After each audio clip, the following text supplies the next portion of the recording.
धन का इतना लोभ क्यों? लाहौर में एक बड़ा अमीर व्यापारी रहता था। उसका नाम था दुनीचंद। उसे अपने धन का बड़ा घमंड था। उसने अपने पिता का श्राद्ध करने की बड़े जोर शोर से तैयारी की। इसके लिए उसने बहुत बड़े ब्रह्म भोज का आयोजन किया। ब्रह्म भोज के लिए उसने बहुत से ब्राह्मणों, साधुओं, संतों को न्योता दिया। उन्हीं दिनों गुरु नानकजी और मर्दाना भी लाहौर आए हुए थे। जब दुनीचंद को यह मालूम हुआ कि गुरु नानक जी इस नगर में आए हुए हैं तो बड़े आदर से न्योता देने गया। वह बोला, गुरुजी, मैं अपने पिता का श्राद्ध कर रहा हूँ। इस अवसर पर मैं बहुत से ब्राह्मणों, साधुओं, संतों को भोजन करा रहा हूँ। आप भी मेरे घर भोजन करने के लिए आइए। गुरुजी ने पूछा, इतने लोगों को भोजन तुम क्यों करा रहे हो?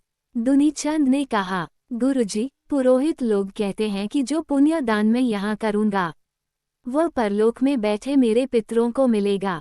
जो भोजन मैं ब्राह्मणों को दूंगा उससे परलोक में बैठे मेरे पिता की भूख मिटेगी। गुरु नानक जो उसकी बात सुनकर मुस्कुराए और उसके साथ हो लिए। जब गुरुजी और मर्दाना दुनीचंद की हवेली पर पहुँचे तो उन्होंने देखा कि हवेली के दरवाजे पर बहुत सी झंडियाँ लटकी हुई हैं। उन्होंने पूछा, दुनीचंद, तुमने ये झंडियाँ क्यों लटकाई हैं?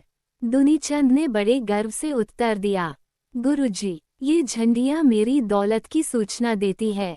एक झंडी का मतलब है 1 लाख रुपया।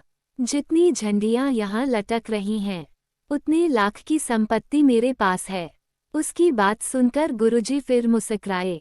जब श्राद्ध का आयोजन समाप्त हो गया और गुरुजी तथा मर्दाना सेठ दुनीचंद से विदा लेने लगे तो गुरुजी ने उससे कहा, दुनीचंद, मैं तुम्हारे पास अपनी एक धरोहर रखना चाहता हूँ।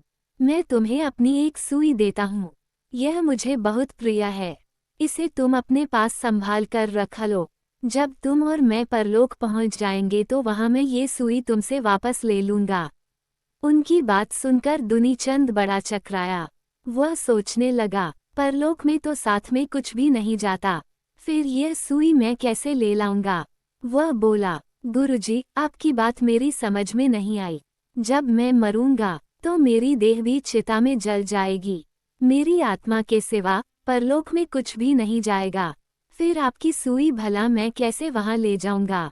देखो, अभी तुम कह रहे थे कि जो भोजन तुम यहाँ पुरोहित को खिला रहे हो वह परलोक में तुम्हारे पिता के पास पहुंच जाएगा। जी गुरुजी, दुनीचंद बोला। गुरुजी ने कहा, जब एक छोटी सी सुई परलोक नहीं जा सकती तब इतना भोजन परलोक में बैठे तुम्हारे पिता को कैसे मिलेगा? गुरुजी ने उसे समझाते हुए कहा, मेरे भाई, भूखों को भोजन कराना, गरीबों की सेवा करना बहुत अच्छी बात है, परंतु पुरोहितों को इस उम्मीद से भोजन कराना कि वह तुम्हारे पितरों के पास पहुंचेगा, निरा भ्रम और अंधविश्वास है। सेठ दुनीचंद बड़े ध्यान से उनकी बातें सुन रहा था। गुरुजी ने फिर कहा, तुम्हें अपने धन का बड़ा अभिमान है, परंतु तुम स्वयं कहते हो कि मरने के बाद साथ नहीं जाता। जब तुम यहाँ से एक छोटी सी सुई भी अपने साथ नहीं ले जा सकते तो अपने धन का इतना मान क्यों करते हो? गुरुजी की बातें सुनकर दुनीचंद के अंदर की आंखें खुल गईं। उसे अपने धन, अपने अभिमान की निरर्थकता का पता लग गया। उसने गुरुजी के चरणों पर झुककर कहा, गुरुजी, मुझे बताइए कि मैं क्या करूं?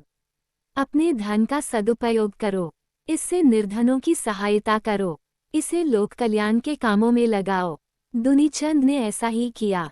आप लोगों को ये वीडियो अच्छी लगी हो तो प्लीज़ चैनल को सब्सक्राइब करें, लाइक करें, शेयर करें और कमेंट में यह जरूर बताएं कि आप लोगों को ये कहानी कैसी लगी। राधे राधे, जय श्री कृष्णा।